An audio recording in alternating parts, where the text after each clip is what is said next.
Que a paz de Cristo esteja com todos vocês. Mais uma vez aqui estamos para compartilhar a palavra de Deus. Gostaria de ler uma passagem bíblica que está em 2 Coríntios, carta do apóstolo Paulo aos Coríntios, a sua segunda, capítulo 6, 3 versículos, do 8 ao 10. Está escrito: por honra e por desonra, por infâmia e por boa fama, como enganadores e sendo verdadeiros, como desconhecidos, mas sendo bem conhecidos, como morrendo e eis que vivemos, como castigados e não mortos, como contristados, mas sempre alegres, como pobres, mas enriquecendo a muitos, como nada tendo e possuindo tudo. Amém? O caminho e a vida cristã não é nada fácil. Quando eu olho para a vida de Paulo, quando a gente vê a sua vida, e se nós olharmos, e se a vida do apóstolo Paulo for vista e analisada pelos coachings espirituais de hoje, pelos profetas da teologia da prosperidade e os pregadores da autoajuda, a vida de Paulo foi um verdadeiro fracasso. Paulo morreu pobre, Paulo morreu sem ninguém por ele, Paulo morreu esquecido, Paulo morreu desconhecido para grande parte da população da época. A vida do apóstolo Paulo foi um enorme desastre do ponto de vista do marketing, do ponto de vista desses influenciadores que nós temos hoje em dia. Mas a vida cristã, ela é uma vida difícil. Paulo viveu a verdadeira vida cristã. A vida cristã, ela não é feita de rosas apenas, mas também há muitos espinhos. O caminho cristão, seja por terra, mar ou ar, ele é um caminho cheio de inconsistências. O caminho por terra, ele não é plano e liso. Não, ele é íngreme, ele é para cima. E ele é estreito e pedregoso. Se você for pelo ar, você vai enfrentar tempestades, você vai enfrentar vento forte, você vai enfrentar chuva de granizo. Se você for pela água, não será diferente. Haverá também vento, tempestade, vento contrário, haverá mar nervoso, mar irado contra o seu barquinho. Onde quer que você vá, por onde quer que você ande, a vida cristã, ela é assim. E Paulo aqui está tentando explicar isso para os irmãos de Corinto. A igreja que está em Corinto, ela foi, de todas as igrejas que Paulo passou, de longe a mais problemática. Paulo escreve, até onde sabemos, 4 cartas para a igreja de Corinto, onde 2 se perderam. Eu não vou ter tempo para explicar para vocês aqui a base bíblica disso, mas há como ver na Bíblia que Paulo escreve 4 cartas. Paulo vai até lá para tentar resolver os problemas, mas a igreja é uma igreja problemática, é uma igreja difícil de lidar. E Paulo está tentando explicar para eles o que é a verdadeira vida cristã aqui no capítulo 6. A abnegação de Paulo no seu ministério, no seu serviço cristão. Nós ficaríamos muito tempo, provavelmente 1 hora ou mais, para explicar de onde ele começa aqui no versículo 4, durante aquilo que ele fala de como ele é no mundo físico e de como são as coisas no mundo espiritual. Nós levaremos muito tempo, é por isso que eu vou começar a partir do versículo 8, onde ele faz um jogo de palavras para explicar as coisas. Mas só para que você fique ciente, Esse capítulo 6, ele está defendendo o seu apostolado. Porque o seu apostolado estava sendo questionado pela igreja, pelos irmãos de Corinto. Nos primeiros versículos, ele está dizendo que não foi em vão a ida dele ou as cartas dele para a igreja de Corinto, de que Deus ele tem o seu trabalhar na vida de cada um. E do versículo 4 e 5, ele fala sobre provações que ele enfrenta no seu apostolado. Nos versículos 6 e 7, ele fala sobre a divina provisão que Deus lhe dá à medida em que ele caminha. E nós não vamos ter tempo para entrar nesses pormenores. Mas a partir do versículo 8, 9 e 10, que foi o que nós lemos, ele fala sobre a vitória sob circunstâncias adversas. E a minha mensagem hoje é sobre isso. O cristão diante das adversidades. Como é que o cristão ele é olhado, ele é visto no mundo material e físico em que nós vivemos. E, em contrapartida a isso, no mundo espiritual, do ponto de vista da eternidade, como o cristão é visto. O cristão, ele é um paradoxo ambulante. A NASA deveria estudar um cristão verdadeiro, porque nós vivemos entre muitos paradoxos.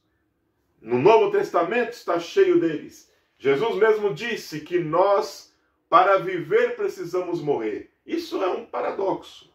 Como é que eu vou? Para morrer, para viver, eu preciso morrer. É contraditório. Mas a vida cristã é assim. Isso se chama vida espiritual. Nós não vivemos para a carne. Nós não vivemos para este mundo. Mas nós vivemos para a eternidade. E Paulo então começa, no versículo 8, né? Por honra e por desonra. Paulo, ele era considerado, segundo os homens, e ele mesmo diz isso, lixo do mundo. Como eu não tenho nenhuma palavra mais forte que isso, vai essa mesmo que ele mesmo usou, lixo. Em outras traduções diz esterco. Você sabe o que é esterco. Eu não preciso escrachar aqui para te dizer o que é. É isso que Paulo é considerado diante do mundo. Um lixo. Um resto, um Zé Ninguém ou um João Ninguém. Não existe palavra mais forte que essa. Mas, no mundo espiritual, Paulo, ele é honrado. No mundo espiritual, Paulo, ele é respeitado. Nós somos alguém no reino de Deus. Nós somos filhos de Deus para Ele, para o Pai. Nós somos filhos de Deus e não criaturas de Deus, como aqueles que não conhecem a Deus são. E Paulo continua, por infâmia e por boa fama. Paulo era traído, Paulo era renegado, Paulo era denegrido pelas costas. Isso aconteceu com Paulo em sua defesa, lá na segunda carta a Timóteo, onde ele diz, todos me abandonaram. Não ficou ninguém que pudesse me assistir na minha última audiência.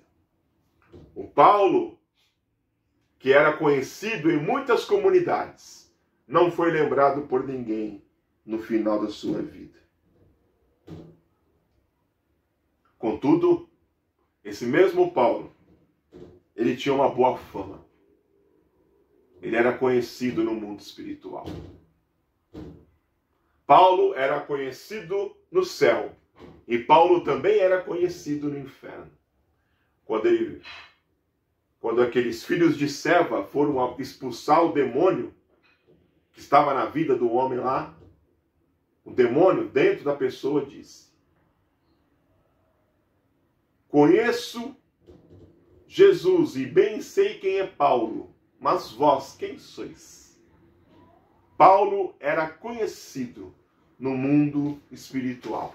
E isso realmente faz toda a diferença na vida dele e na nossa vida como cristãos. Mas Paulo continua como enganadores e sendo verdadeiro. Como eu disse no começo, o apostolado de Paulo não era reconhecido por muitos irmãos da igreja de Corinto.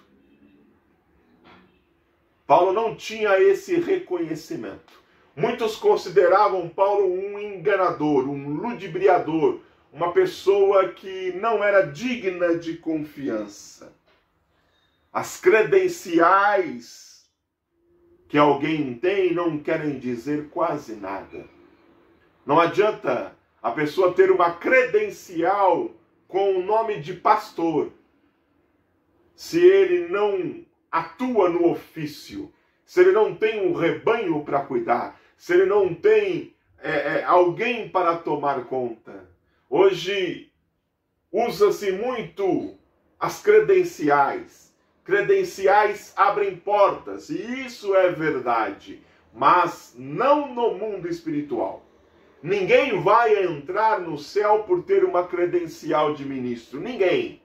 Ninguém. O céu existe para os filhos de Deus, para aqueles que seguem a Cristo, independente de qualquer credencial. E Paulo continua, como desconhecidos, mas sendo bem conhecidos. Como eu disse, para muitos, Paulo era um Zé Ninguém, um João Ninguém. Era isso que ele era. Mas o tempo iria dizer, e o tempo iria consertar todas as coisas. Este Paulo, este apóstolo Paulo, ele foi com certeza, de longe, o maior de todos os apóstolos. Nem aqueles que andaram com Jesus conseguiram aquilo que Paulo conseguiu. Bendito seja o nome do Senhor. Paulo foi o maior de todos os teólogos. Não existe teólogo maior do que o apóstolo Paulo. Paulo foi de longe o maior evangelista. Evangelizou milhares de pessoas. Paulo foi o maior missionário que essa história já viu. Ele foi um grande missionário. Paulo foi o maior plantador de igrejas de toda a história. E algumas dessas igrejas existem até os dias de hoje. Então o tempo dirá quem nós somos. Talvez nesta vida nós não vejamos, mas na eternidade nós seremos reconhecidos por tudo que fizemos. Bendito seja o nome do Senhor. Paulo continua, como morrendo e eis que vivemos. É isso que Paulo tem a dizer. Paulo trazia no seu corpo as marcas do sofrer por Cristo. Ele fala isso lá na igreja da Galácia, aos Gálatas. Ninguém me perturbe. Eu trago no meu corpo as marcas de Cristo. Bendito seja o nome do Senhor. Paulo passou por um apedrejamento. Terrível. Terrível. Apedrejamento é uma pena de morte. Paulo sobreviveu por milagre. Paulo sobreviveu a 5 açoitamentos. 5 açoitamentos. Cada um deles com 40 açoites menos um. Paulo enfrentou as feras. Ele diz isso em uma das suas cartas, que ele enfrenta as feras, talvez num circo romano. As bestas feras, um leão, um tigre, um urso. Paulo foi atacado por uma multidão. Também em outra passagem a gente vê isso. Quem é que pode sobreviver a isso? Paulo ficou um dia e uma noite no abismo. Ele diz isso também em uma das suas cartas. Pairando sobre o oceano. Um náufrago. Tudo isso Paulo passou. E essas marcas o distinguiam. Mais do que qualquer credencial. Bendito seja o nome do Senhor. Castigado e não mortos. É o que Paulo está dizendo. Por que o justo sofre? Talvez muitos estejam se perguntando. Talvez nós nunca saibamos por que tanto sofrimento do lado de cá desta vida. Nós apenas sabemos que Jesus, ele era todo inocente. E ele sofreu. Antes de você perguntar o porquê do seu sofrimento, é bom que você pergunte por que Jesus sofreu. Porque nós sofremos muitas vezes por causa dos nossos próprios pecados. Como diz Jeremias, de que se queixa o homem? Queixa-se cada um de seus próprios pecados. Mas o sofrimento de Jesus, ele sofreu sendo o mais completo e absoluto inocente. Então, antes de você perguntar por que você está sofrendo, pergunte por que Jesus sofreu. E a resposta você sabe que é: por causa de mim e por sua causa também. Bendito seja o nome do Senhor.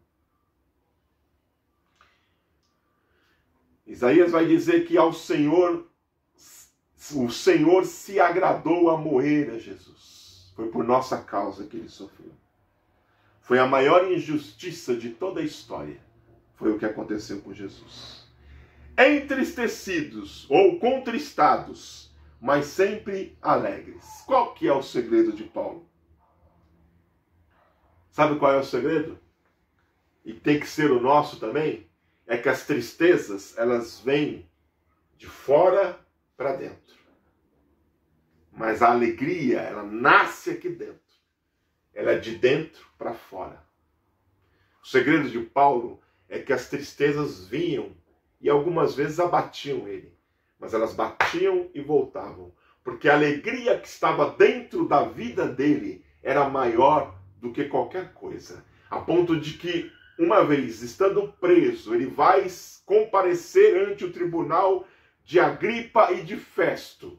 Ele diz assim: olha, rei Agripa, eu gostaria que você e todos aqui fossem como eu, exceto essas cadeias, essas algemas que me prendem.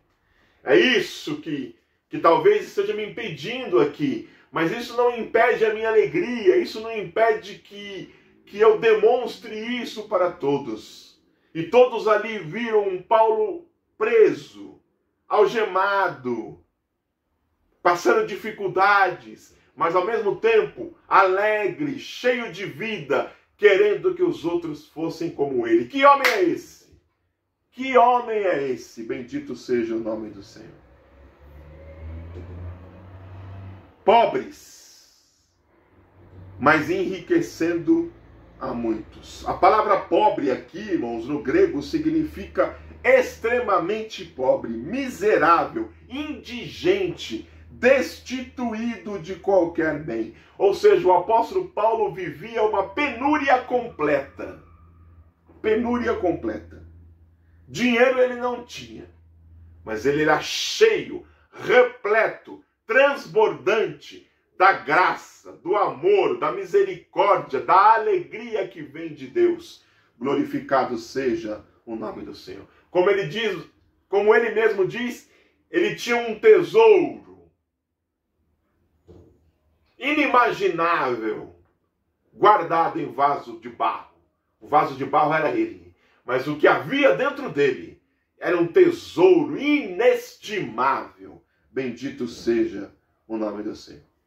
E ele conclui dizendo: nada tendo, mas possuindo tudo. Os ímpios, eles têm e acumulam e ajuntam muitas coisas nesta vida.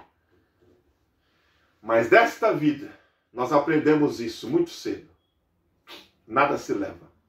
Como eu já disse em outras ocasiões, caixão não tem gaveta.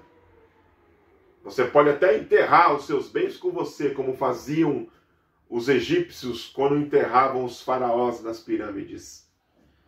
Mas nada disso vai te acompanhar. Se você for lá e entrar no túmulo, aquilo que foi enterrado com ele está lá. Nada disso nos acompanha no porvir. Jesus ensinou isso muito bem na parábola, naquilo que se chama de parábola, que eu não considero parábola, do rico e do Lázaro. Muito bem ali. O cristão, ele pode até não ter bens aqui, pode até não possuir nada aqui, mas ele vai ter tudo no porvir. No porvir, nós passearemos em ruas de ouro. No porvir, nós teremos mansões nos esperando para nós morarmos. No porvir, nós teremos um tesouro infindável. Nós teremos a presença de Cristo. Bendito seja o nome do Senhor. É isso que nós teremos no porvir. O mundo questiona como um povo tão fraco, impotente e débil pode suportar tantas lutas, tantas tribulações, como um cristão está disposto a enfrentar. Como eu disse, deveria ser estudado pela NASA. O apóstolo Paulo nos diz como. O mundo espiritual é diferente do mundo material. O que vale aqui, não vale lá. O que é importante aqui, não é importante lá. Glorificado seja o nome do Senhor. É assim que funciona. Um cristão é, antes de tudo, como eu disse, um paradoxo. Então, é assim que o cristão deve enfrentar qualquer adversidade. É assim que Paulo nos ensina. Eu quero acabar essa pregação contando um pouquinho da história de um livro que eu li chamado O Homem do Céu, que conta a história do irmão Yun. Lá fora, né, no estrangeiro, ele é conhecido como Homem Celestial. E ele passou por muitas provações, o livro dele conta, O Homem do Céu. Se você puder, leia. E ele foi torturado, ele foi quase morto pelas autoridades chinesas por pregar o Evangelho. Depois ele conseguiu, quebraram todos os ossos dele, e Deus milagrosamente restituiu os ossos das pernas dele, e ele conseguiu sair da cadeia, e hoje ele mora nos Estados Unidos. E ele fala contra o regime comunista da China, e ele ajuda os cristãos que lá continuam na China. E um dia um irmão chegou para ele e disse: irmão Yun, eu estou orando pela igreja da China, pelos irmãos da China, para que Deus possa fazer cessar a perseguição. E ele disse: não ore assim. Não, essa oração está errada. Não ore para que os cristãos, para que cesse a perseguição dos cristãos. Ore antes para que os cristãos, para que Deus possa ajudar os cristãos que lá estão, para suportar o sofrimento, para suportar as provações, para serem fiéis a Deus mesmo em meio à perseguição. Porque se um dia a perseguição lá na China parar, os cristãos de lá vão se acomodar e vão ficar frios, céticos, vão se transformar em crentes fracos como os crentes aqui do Ocidente. Como eu e como você. As perseguições ajudam a moldar um cristão verdadeiro. Se você está diante de adversidades, creia que Deus está moldando, está refinando a fogo o ouro que existe em você, para que você possa ser um cristão melhor, um cristão maduro e assim ajudar a outros. Que Deus tenha misericórdia de nós, que Deus nos ajude a sermos provados e aprovados pelo Senhor. Deus abençoe a sua vida, em nome de Jesus.